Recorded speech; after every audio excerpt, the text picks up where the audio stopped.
Hello, and welcome to episode number 1 of Antibodies, the official podcast of the Antibody Society.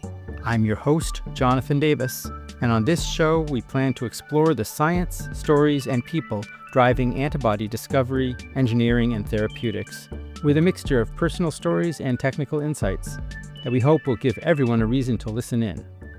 Since this is episode 1, I thought I'd tell you a little bit about myself. I started out my career as a musician in San Francisco with a conservatory degree in cello performance. It's a tough living, though, so when I got the opportunity to work in a lab at UCSF, I took it, and this led me to join the PhD program in biophysics, where I studied protein structure using NMR.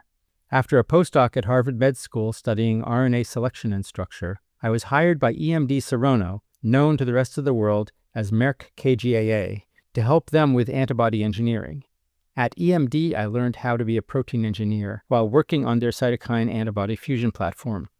My favorite projects were designing the seed body, a novel bispecific platform, as well as designing a scaffold binder based on an artificially designed protein. From there, I moved over to Bristol Myers Squibb, where I worked on all sorts of discovery projects, including a very challenging trispecific anti-HIV molecule. I also designed many libraries for both antibody and scaffold binder selections. Eventually, I landed at Invenra, a small biotech located in Madison, Wisconsin, focused on developing improved bispecific antibody technology. As Vice President of Innovation, I helped shape their B-Body platform, a plug-and-play bispecific format that's taken the pain out of bispecifics and made them nearly as easy to work with and produce as monoclonal antibodies. Presently, I help companies discover and develop bispecific antibodies through my consulting firm, Creative Antibodies, which is based in Woods Hole, Massachusetts, a charming seaside village on Cape Cod, famous for its multiple world-class scientific research institutes. And it is from this unique locale that I will be bringing you the Antibodies podcast every month.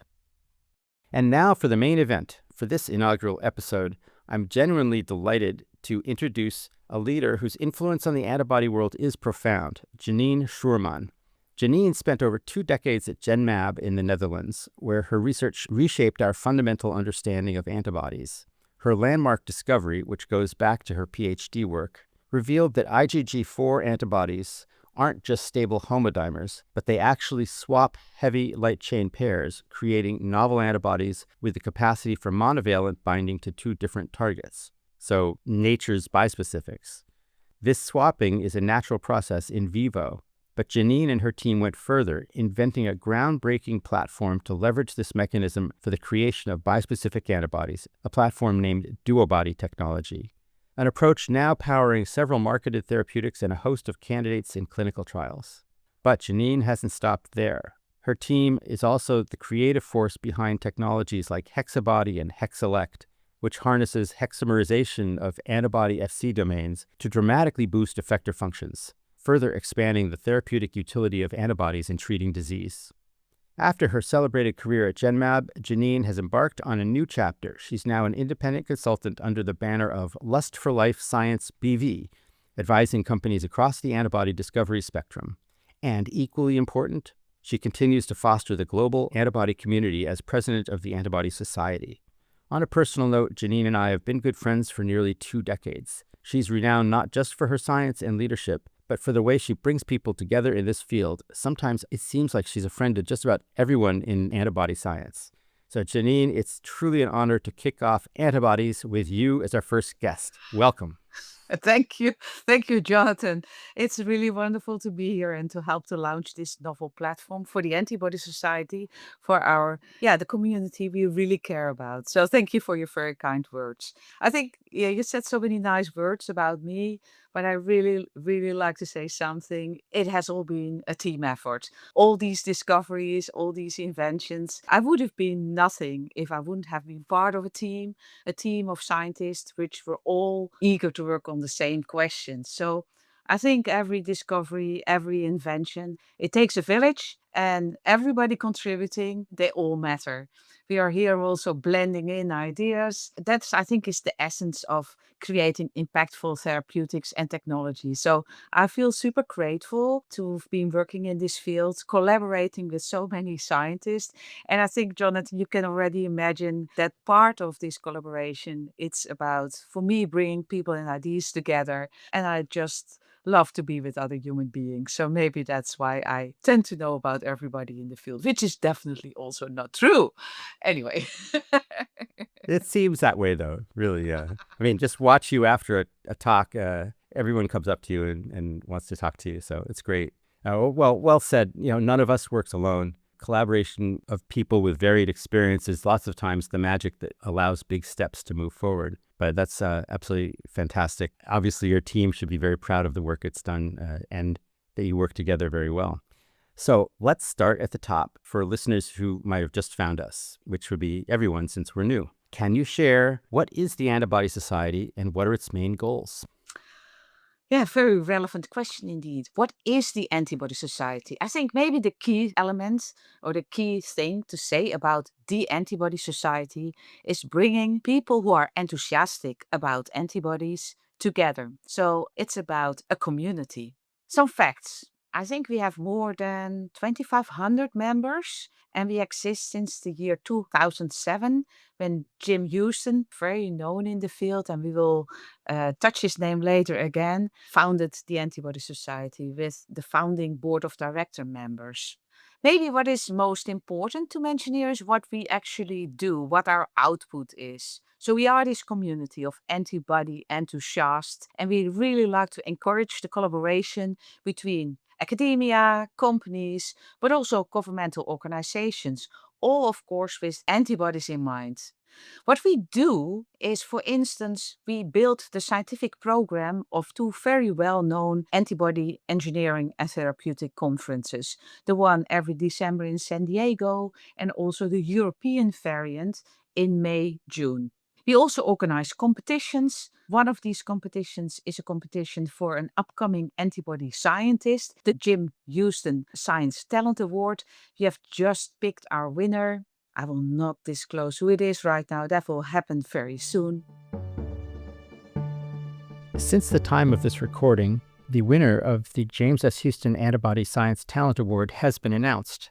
The winner is Dr. Janine Schuurman, who was selected for her pioneering work in protein engineering and chemical biology, advancing understanding of immune signaling, cancer drug resistance, and therapeutic reprogramming. She will present her research at the upcoming Antibody Engineering and Therapeutics Conference in San Diego this December, and we look forward to her talk. Dr. Zhu is an assistant professor of biological chemistry and molecular pharmacology at Harvard Medical School and of cancer biology at the Dana-Farber Cancer Institute. More information about her research and the award can be found at the Antibody Society website, antibodysociety.org. And now back to our regularly scheduled programming. We also do all kind of educational things. For our sponsors, we organize scientific briefings, but we also work with business intelligence. We disseminate information about antibody therapeutics and development. We do that via our website, via LinkedIn channels, via presentations, via publications. Another thing to mention, it's the AIRC community, Adaptive Immune Receptor Repertoire community. And this group of people, which is about 300, so it's really a lot, are focusing on the development of standards and protocols for curating, analyzing, and sharing antibody and T cell receptor information. So, in this current field where machine learning and AI is on top of our field, you can imagine this group of people do a lot of work in standardizing, community building, and how to do this right. And of course, we have this podcast we're starting today. And of course, I did forget a lot of things, but I hope this gives a little bit of insights on what we are doing and what we stand for. Oh, thank you. Many insights and things that I didn't even know about. That's great. Now, the competition that's an annual award, correct? Is it something that people have to apply for, or Does the Antibody Society pick somebody that they decide is worthy of the No, you award? really have to apply for it, and you can find more information on the website. The competition is also, we open it in about June, it closes in September, and then we pick the winner. And of course, it should be young scientists with a career in academia or industry, and about 10 years after they got their PhD. So if you are interested, check it out and apply for it if you fulfill the requirements, maybe for next year, because the 2025 winner has been selected. Well, that's fantastic. I'm sure that it's incredibly hard picking the winner because there's so many good scientists out there, good young scientists. So I'm curious when you said, you talk about the website and the things that are on it. The Antibody Society is something one can become a member of, but do you have to be a member to access the information on the website, or is it all available publicly? Most of the information is publicly available. Some of the information is for members only, but a lot of the information is publicly available. So check it out and reach out in case of questions, and then you can always find solutions for many of your questions or needs. Well, that's great. I think that we should take this moment here to encourage listeners who are in the field to join the Antibody Society. It's not that expensive, and the more members, the better. You'll get communications and access to all of those parts of the website, even those that are for members only. And it's just a great way to pay back. Thank you, Jonathan. So the membership, of course, you can just go to the website and find the information there.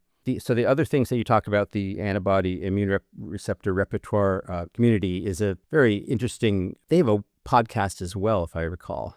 Absolutely, yes. So on that particular topic. So if you're interested in that. But this podcast here, we're hoping to be for people in the antibody field and people who are interested in the antibody field. So there will be times when it gets technical and other times when it's more general. We really haven't talked about what antibodies are, but I think that would be a whole podcast if we do that. So we will assume that you know what antibodies and bispecific antibodies and this sort of thing are, but there's a lot of information and very good videos on YouTube and such to learn the basics if you're just trying to find your way here. So, but you mentioned Jim Houston. I just want to say on a personal note, Jim hired me out of my postdoc. He saw my mixture of structure and selection technology work and said, okay, I can turn this guy into an antibody engineer. I had no idea what antibody engineering was at the time, but he gave me my start. For me, getting involved with the Antibody Society, which is called TABS, so we can call it TABS, was a way to give back, because Jim passed away a few years ago, and I'm very glad to now be able to carry on something to help the Antibody Society and the antibody therapeutic world at large. How did you get involved with TABS, Janine? Was there a defining moment that drew you in? Oops, that's it's a very good question, Jonathan. I often forget a lot of things, or probably a lot of people, but you could say how I remember it. I was suddenly involved in organizing a session in the Antibody Engineering Conference in San Diego. So I must have been drawn into the meetings committee, and I guess it was Paul Parham, who was at that time a board of director member of the Antibody Society, and also my previous, you could say, supervisor in the GenMap context. So I guess Paul asked me to join, and that's what I did. Later on, I became the chair of the meetings committee of the Antibody Society. And then I was also approached by Jim Houston and Jen Reichert with a question if I would be interested to join as a board member, which I did. I kept on actively doing my meetings committee work while doing that. And then at a certain moment, I moved into the role as vice president, which I took up for 2 years together with Sally Ward as president at that time. And I'm now about to hand over my role as president to Kat Harris, who is at Rundle Therapeutics, who is with me as vice president, helping the people to do the day-to-day operations within the Antibody Society. Important to say, we all do this work as volunteers. So it's an add-on to our regular work we do, but we all, like you also so nicely said, appreciate our community so much. So we do this with our heart and soul. And I also have just a feeling that even though you're giving the presidency over to Kat Harris, you will stay involved. Oh, yes, of course. I don't know what I'm going to do. We'll figure it out. Maybe I'll go back to the meetings committee. Maybe I do something else. We'll figure it out when we get there. Great, thank you. So, going back then to your origins in science, you earned your PhD in molecular immunology. So, what drew you towards antibodies as your research focus? Was there a particular moment, or was it just sort of a gradual increase in interest and understanding? I guess it was more a gradual pull. I think generally when you start to work on something, on a topic, you get deeper in, and the deeper you get into it, the more interesting it gets. At least that's how it often works with me. So I joined at my PhD laboratory doing research on allergy. And to study the question involved, I needed to make recombinant antibodies. And that was starting around the year 92. So I need to produce recombinant antibodies, first make hybridomas, then produce these antibodies in IgG1s, IgG4s, IgEs. And by doing so, I got more and more fascinated by antibodies, how antibodies function in the biological context, in nature, but also how these molecules, which are on one hand so similar, are also so different and are super versatile molecules. So I dare to say I was mostly intrigued not by the engineering part of it, but by the biology around the molecules, and of course using engineering to study questions I have. I think it's still one of the things which I really am surprised about the foundings we do, how antibodies interact with each other, how antibodies interact with the immune system, with receptors and other proteins, but also things like valency aspects, hinge rigidities, etc. So I think we are there. There's still a lot to study and translate also to therapeutics. So I suspect that when you started out in 1992 or so, the prevailing attitude was that antibodies were pretty simple things. They were Y-shaped molecules that bound a particular target plus had receptor binding. And, with that receptors, it did a few different things. Am I right? Was it kind of a naively simple view? I think so. And the lab I was doing my PhD had more background in serology. So, not on recombinant antibodies. Maybe they used some antibodies as tools, but were more studying antibodies in the serum of from patients, which is something you hardly notice that much anymore. But that was actually the background how I entered, and also how questions were formulated based on observations from, you could say, serum and patients. And to study that better, we really wanted to study that in a very defined system. So recombinant antibodies was a way to study that in a better level of detail and more precisely. Isaac Asimov famously once said that most of the great scientific advances in the world were accompanied not by the words "eureka," but by the words "gee, that's funny." And I I know, think I've that used that statement many yes, good. times. It's absolutely true. And it's so true because it's when you see a puzzle that you start figuring out something new. And I'm sure that that's how you found the arm exchange of IgG4s was that something was funny.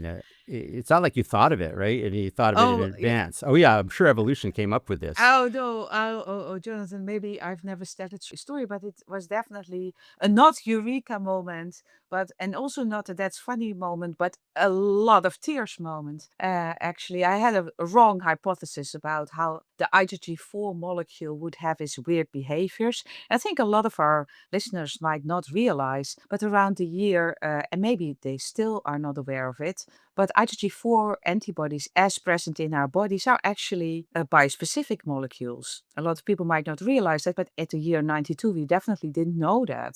But IgG4 had some weird behaviors, and that was one of the puzzles I was getting engaged in during my PhD. If you look at IgG4 from serum, it couldn't form large immune complexes, but IgG1 molecules against the same antigen could. And I came up with a hypothesis that it was a misfolding behavior between the heavy and the light chain of an IgG4 molecule. If you would look now at the structural knowledge we have, you might think she has been, where was she? But at that time, there was not that much information. So I just thinking it was just something would not go right with the pairing. So what you generally do as a very ambitious young scientist, you start to make all your mutants which fit your hypothesis next to your first control. Would I have made my control first, I would have at least not been in so much tears, but that's not what I did. So I made an IgG1 and IgG4 molecules against the antigen, but also mutants to study my hypothesis. And I anticipated my recombinant, so not serum-derived, but recombinantly produced IgG4 antibodies against house dust mite allergen behave the same as the ones I purified from serum. But that wasn't. My IgG4 was behaving like IgG1. It could perfectly form immune complexes, but the serum ones couldn't. That's right. There was nothing for them to exchange with. They exchanged with No, themselves. but we didn't know. We didn't know at that time. Exactly. You didn't know. So it's a puzzle. It was It's a great. puzzle, and I was not happy at all, I can tell you, Jonathan, because I have, you work like crazy, produced all these materials, which was not that standard at that time, and then you find out your hypothesis is wrong. But after some beers, after some beers and tears, let me say that, you came to the conclusion that should be something else. And then we came up with this FAP-arm exchange hypothesis, which also for the listeners means that actually the B cells, as present in our body, plasma cells, might produce perfectly IgG4s with 2 heavy and 2 light chains. But IgG4s in the human body might exchange half antibodies, a heavy light chain pair, something we called later in this story FAP arms. IgG1 doesn't do that, but IgG4 in our bodies is doing that, making this, you could say, kind of, FAP arm exchanging molecules, square dancing molecules. That's some words from Ian Wilson and Dennis Burton, who did write a very nice editorial. You could say it's also very promiscuous behaviors. They meet up a new partner continuously in our, you could say, body system. I'm a contra dancer, and that's what contra dance does. Yes, a pretty good great. story. That it does remind us just how the immune system and antibodies are full of surprises, right? And we still have a lot to learn, that we should never fall into the trap of thinking we figured it all out. So that's a great story. Do you have any idea, just to think philosophically, I'm sure you thought about it, what is the role of this ability to exchange arms in evolution, in our immune system? And is it ubiquitous among different animals, or is it a recent development? Let's first pick the first question. Yeah, what's the reason why we have that? Of course, we always consider there should be a reason. Of course, we don't know. But what you could anticipate a little bit is what you see when IgG4 antibodies happen in our immune system. That's often after a prolonged stimulation with antigens which are soluble, like, for instance, allergens or, for instance, bee venom. So these kind of allergens might stimulate, after, you could say, quite some time, the formation of switching from IgG1 to, you could say, IgG4 antibodies, molecules which might be less active in their interaction with Fc gamma receptors. And if these antibodies also have this feature of FAP arm exchanging, making them functionally monovalent towards their target because the other arm is directing against something, you could say, random, you can't form large immune complexes, which in a way is also something which is dampening out inflammation. So it could well be that this has a reason, but of course, we don't know. Right. Factually, we don't know. But I think it's a nice story to think about it like that. That's good kind of 2 beer, 3 beer level philosophies, where we can figure out everything, why everything is, but we actually don't know.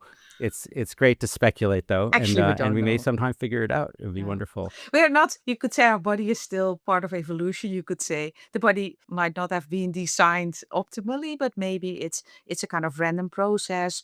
And if things have a function, they may stick around longer, evolutionary than we think they are.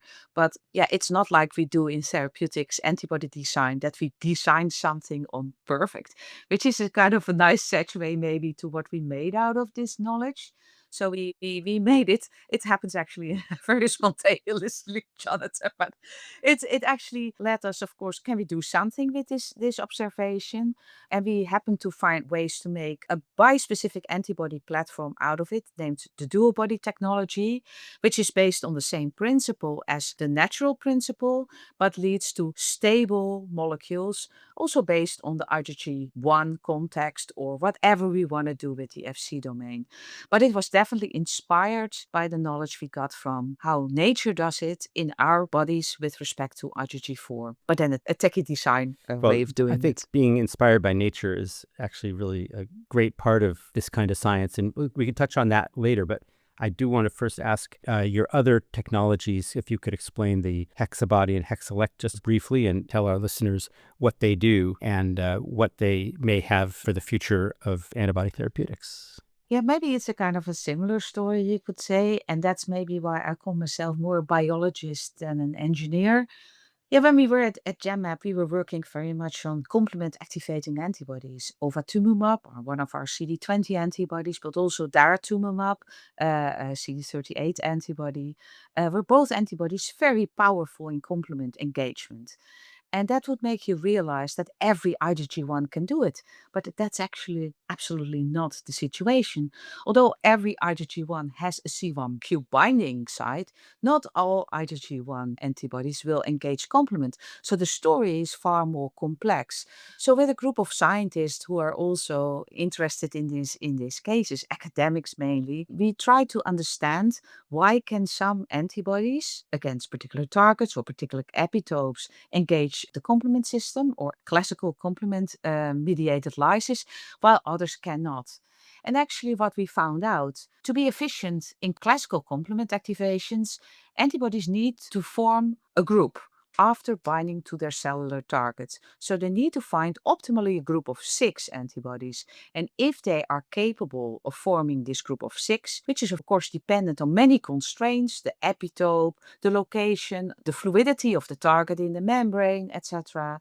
If that is, you could say, in perfect shape, then C1q, which is also having 6 headpieces, can dock onto that, and this enzymatic cascade, which is the classical complement pathway, could go in action. Polyclonals in our system are doing that pretty easily. Again, it's a kind of same story as I shared about the IgG4, but if we then start to work on therapeutics, we work on monoclonal antibodies, which is far more stringent with respect to this formation of hexamers. So we figured it out, hexamers we needed, and then we noticed a mutation or multiple mutations, which you could use to, in a way, engineer back in an IgG1 molecule this capability to better form hexamers after target binding. So boost complement activation. And that's the Hexabody platform. And later we worked on a platform named HexElect, which you could say forced it one step further. Then we made this hexamerization process dependent on the presence of 2 targets expressed on the same cell. So you could say a logic AND gate. Fantastic. Well, thank you. I love this part about being inspired by nature because we humans, we sit here designing new drugs and we thinking we're doing something new, but nature has had a billion years to play with these molecules, and found really elegant solutions to most problems. I like to think of cytokines as example. So take IL-2, essentially a tri-specific binder where one arm is targeting to a cell that expresses CD25 and the other 2 arms bring together the beta and gamma receptors on that cell to generate a signal. Just because the binding sites are not individual actual arms sticking out like in antibodies doesn't make it any different from a tri-specific antibody that we might design. So nature has taught us about combining a targeting arm with a pair of active arms, and now we can do that to generate a tri-specific molecule that might have a particular activity that we want, but we're really using nature as a guideline for what will definitely work. Anyway, speaking of evolution, we've seen a lot of change since entering this field with new technologies and evolving challenges, sometimes tough funding environments. How do you see the antibody field evolving? How can innovation make its way from lab bench to patient despite all these hurdles? I think I really enjoy what you just shared about, you could say, the biomimicking of interaction of IL-2 with, you could say, the IL-2 receptor complex. I think that also already is one of the things where I see the field evolving. So the field is definitely evolving towards more bispecifics, multispecifics, or bifunctional or multifunctional molecules, maybe designing molecules which are inspired by nature, like you just so nicely explained. So it could be a way to design a molecule which is developable, which is druggable easier than we did, and give it some additional features like a proper half-life or maybe a better therapeutic index. I think the field in general is very much struggling with the therapeutic index, and that means the balance between being efficacious while being safe. And that's also, I think, opportunities the bispecific and multispecific field might give. Working on end gating, trying to design something with a better therapeutic index, or making it stronger with respect to its efficacy while still being safe. I think what is also super important that we have all these technological possibilities now. Single cell sequencing, better understanding which targets are expressed on, you could say, the deceased cells. We have hopefully well curated data sets, which of course gives us more reliable information. I think that will all be of great help. I still see, maybe I should say something about AI, machine learning, Jonathan. I don't know because it's so hyped, or don't you want to go there? Uh, I think that's a whole podcast, but I agree its capabilities are hyped, but I also am seeing extraordinary advances. So things that it will be able to do, it might not be doing in 6 months, but it probably will be faster than some of us might predict. Yeah, But but are we always asking the right questions, or are we just right, making it more complex, right. Jonathan? What do you think? Can AI help us find the right questions? That's what will be really interesting, because as the knowledge about the whole biological systems increases to way beyond what one person can keep in their head, an AI could maybe find something that would make a great target pair, let's say, or a great therapeutic idea that we haven't thought of. We'll see. It'll be really interesting. So it's a tool. You also Yeah, agree with it's me? a It's a tool. tool to help us. Yeah, It's a it's not an tool. answer, it's a tool, absolutely. So I want to first of all say that you've mentioned and gating a couple of times, and just to help the audience understand what she's talking about. It's a Oh, sorry. and gate is a logic phrase, and it means something is true if both A and B are true, then the output is yes or true or whatever. And in the context of therapeutics, it means that if A and B both bind to their targets, then you get the biologic activity that you want. And if only one of them binds, it doesn't bind well enough and you don't get that activity. So it essentially could say that you could have two targets that exist on various cells, but only one type of cell has both targets. All the other types of cells have one or the other. An AND gate molecule would bind and affect only the cells that have two targets on them. So it's a very powerful way to hopefully increase the therapeutic index. That is, you won't be binding to all those other cells, and so you can have a lot less side effects and more efficacy. I think that's really where we're going with the whole multi-specific thing. It's really exciting to see this. I know that we're both excited by this, being bispecific antibody platform designers as well. But I think that for a while there was a pushback from upper management in pharma. They weren't willing to put in the millions and millions of dollars necessary to push through a drug when they couldn't see any big blockbusters on the market that used that format. And so it was left to the few companies that really are willing to do that kind of risk to finally get some blockbusters out there. Things like emicizumab for hemophilia or faricimab for ophthalmology. These are the blockbuster drugs. And now that they're on the market, all the companies are saying, well, this is the next wave. And so there's a big FOMO, fear of missing out, and everyone is doing it. And it's great. If you talk to the people at research organizations that work with lots of companies, they say, most of our projects are bispecifics. So I'm really excited. I've been pushing bispecifics for 20 years through a lot of resistance, and I'm really, really happy that that's becoming, and we'll certainly have podcasts on bispecifics, no doubt. Oh, we should. Yeah, But definitely, Jonathan. what we're definitely going to see from bispecific, and the way I like to think about it, is that we can make a molecule that tunes the system as opposed to just smashes the system. So instead of smashing a machine, it just adjusts some of the knobs on that machine. And that is a way to reduce side effects, increase efficacy. You do just what you want to do, and there aren't other things that are done that you don't want. So I think It's so funny, Jonathan, yeah, to hear you talking, because we are so aligned on this, and we have, yeah, of course, we have both been working in this field of bispecific for an insanely long time. But now seeing that also it's finally really moving into the enthusiasm in a far broader audience than it used to be 5, 10, 20 years ago, when everybody was thinking this is far too complex, don't touch it. right. And the other thing It's that still complex.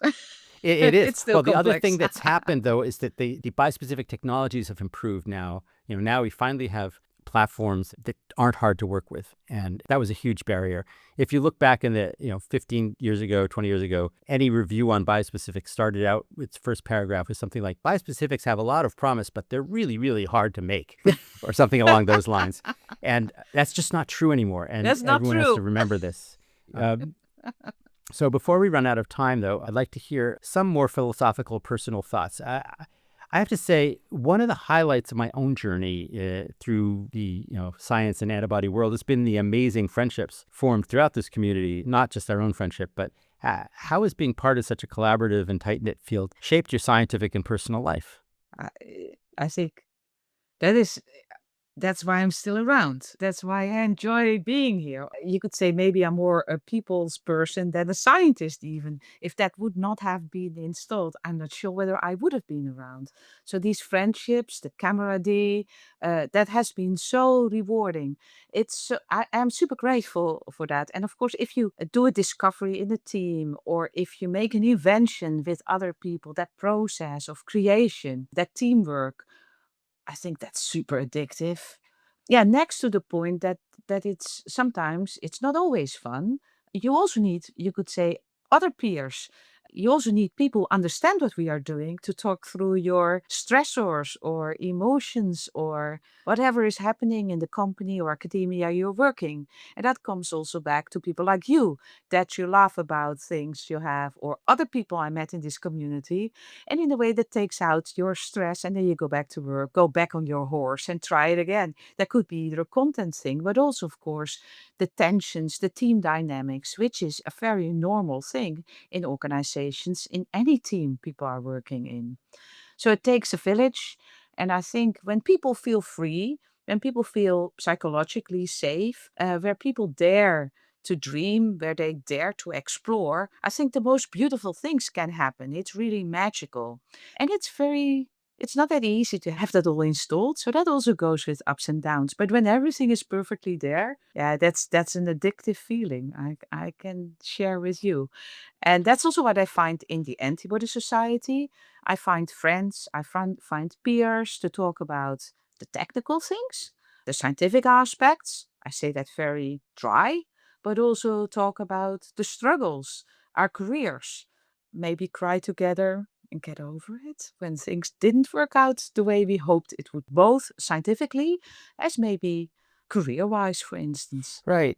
Well, this is so wise. And one of the things I want to touch on, which is this daring to dream and to fail. I mean, it involves the ability to handle failure, which, of course, you learned back in your grad program. And I think it's part of science that you have to be able to do that, and part of engineering and technology and invention as well.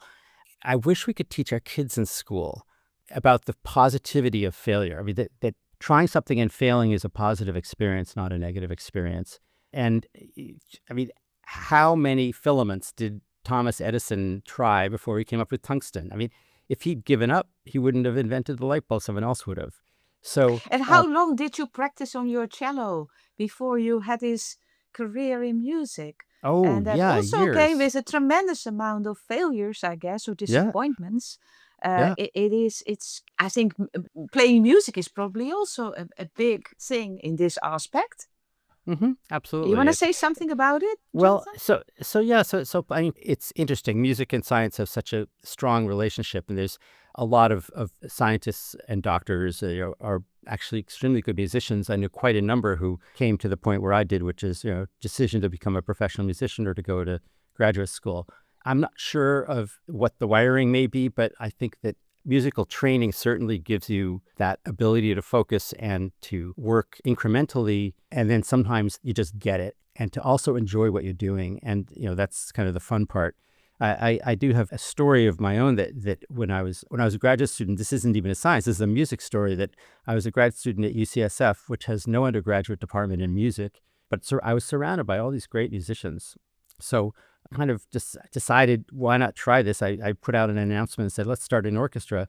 And 45 people showed up to the first rehearsal. And so for 6 years there, I conducted the symphony orchestra that I started, while I was a grad student. It was fantastic. And it's still going on today, going strong. It's called Symphony Parnassus, led by the principal bassoonist of the San Francisco Symphony. But it really taught me about teamwork and how with an orchestra, everything has to be coordinated. You can't have anyone be go it alone. So, and, even the conductor is completely coordinated with everyone. And that's really kind of connected to the science work that I do too. It's lovely because I think it in a way also shows that doing multiple things in your life, exploring that you could say dare to explore, give it a try. I bet when you were doing that, you also didn't know what you started actually, Jonathan, with this orchestra. No, I had no idea it would be 30 years later still going, but It's it's fantastic. great. And it's a way also this it's maybe not only about daring to fail, but it's also just a kind of curiosity thing. Give it a try, be playful. I think being playful, it's definitely also what I recognize very much in you, also being a sailor, etc. But being playful, just giving it a try, not even thinking about failure. Your enthusiasm is just taking over, maybe. I don't think you think about failure. You would just go there and then you see what happens, which is, I guess, one of the most essential things in doing discoveries and maybe also in creating something, making inventions or creating drugs. It is not always that lined out as the management thinks. It's not always scripted from the start. It's also a playful exercise. We go and we have to figure it out and dance through. And then we maybe get it right, like in music. Not totally, then we redo it again, or maybe it just didn't work out. But I think the playfulness, what you described so beautiful, I think with the music and the orchestra, that resonates very well with me. And it fits also very much to what I maybe also want as one of the take home messages of this podcast. Stay playful, dare to fail. It's all teamwork, so work together. It can be super inspirational. So when Jim hired me, he really let me do what I wanted a lot of the time. And so I describe it that way as, well, I got to play in the sandbox. And that's exactly how I describe it, because that's what it felt like. It was great. So what continues to inspire you, after all these years to stay passionate?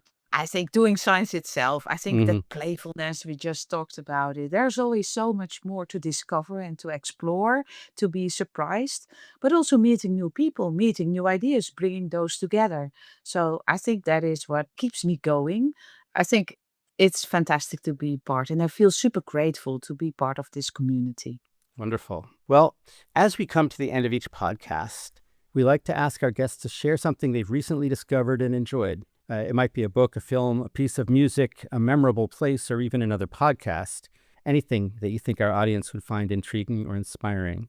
But since this is our very first episode, I thought I would share something of my own as well. So I'll start with a book recommendation.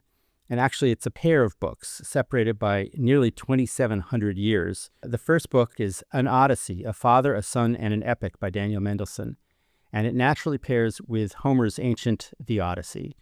Funny enough, I managed to skip reading Homer back in school, but when I started Mendelssohn's memoir, I realized I needed to read both because An Odyssey tells the story of Mendelssohn, who teaches a college course on the Odyssey every year. One fall, his 81-year-old father decides to join the class as a student, and the book follows their experience together, father and son, teacher and student, all while exploring this classic epic. But because the memoir is wrapped around the structure of the Odyssey itself, I'm reading them side by side, almost like I'm part of the class. And I'm not too far in yet, but I'm really enjoying the journey so far.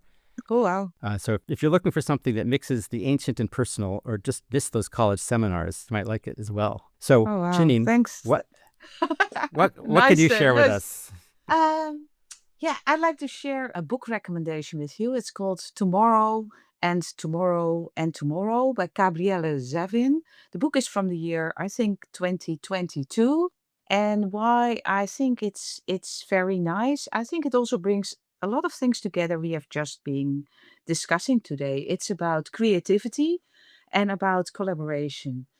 It's a book homed in game design. Actually, I'm not a gamer at all, and it doesn't matter if you are a gamer or understand the world of gaming or not, because I don't understand the world of gaming. But I still was really, really, really enjoying this book because it's about creation. Games also need to be designed and made. And it's about people who meet very young and go through a whole career together in creating games. So it's a book about friendship in work, which I think is very special. I've never seen a book written about friendship in work and creation and continuation and reflections. So it's a very nice book about continuing the game, maybe also the game of science we're in, the game of creation, for as many tomorrows as we will get. Wonderful. Well, thank you, Janine. That's a wonderful suggestion and a perfect note to end our first episode. Thank you for sharing your story, your science, and your wisdom with all of us. And thanks for everything you do for the Antibody Society and the global antibody community. That's all for today's episode of Antibodies. Thank you very much for listening. I hope you can join us for our next episode. We have some fantastic guests lined up and maybe a few surprises too. One surprise will be revealed at the Antibody Engineering and Therapeutics Conference to be held December 14th through 17th in San Diego. If you're attending, be sure to stop by the Antibody Society booth. We always appreciate your thoughts and suggestions, so if you have feedback or ideas for topics or guests, feel free to reach out using the link on the Society's homepage. We would love to hear from you.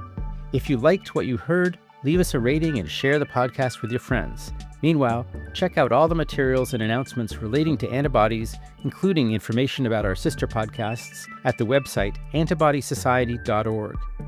The executive producers of Antibodies are Kristen McPike and Josh Dorai, with additional production and ideation help from the many volunteer members of the Meetings Committee of the Antibody Society.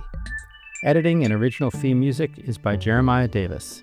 Antibodies is a production of the Antibody Society.